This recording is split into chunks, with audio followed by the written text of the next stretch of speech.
one of the ways I advise people to buy gold. I mean, there are different ways you can actually use gold as an investment, right? You can buy something called futures, which is derivative, which can be quite risky, which is quite a common way for most people to buy gold or hedge their portfolio with gold. But there's something there. There's ETFs, like I mentioned, right? Exchange traded funds. So ETFs make it easier for retail investors and general investors to get exposure in gold. You can actually go and buy physical gold if you want to, but it's a lot of things you have to think about. You have to think of transportation, right? If I woke up today and said, I want to buy gold, I need to figure out where to get this gold from. I need to now transport. If I'm getting it from everybody gets it from Dubai, apparently. If I'm getting it from Dubai, I have to pay for transportation. I have to then pay for storage. I have to store the gold, right? So else you're getting robbed.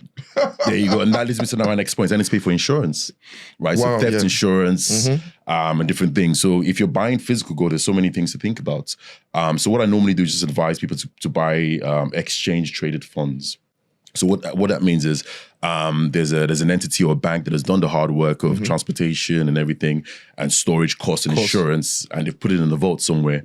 And they then launch an instrument that the best word I can use is mirrors or correlates itself with gold, right? The price of gold. So, globally, there's the Goldman Sachs physical gold, which I also recommend. But as a Nigerian, there's an ETF called the New Gold ETF, which is I think APSA is a custodian. So I normally recommend that.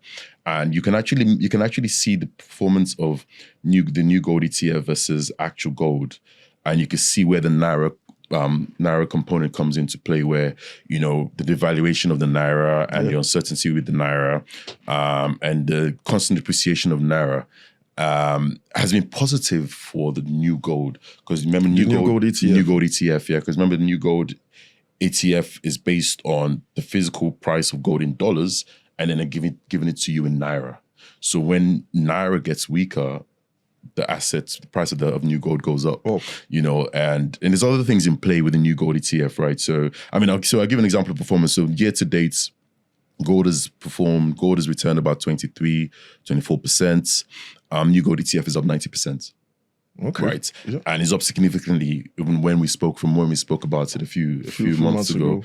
So many things come into play, right? So there's the Naira component. There's also the illiquidity aspect of the New Gold ETF that will cause the price to go up because of the demand coming from a lot of investors here that are now realizing I want to buy gold.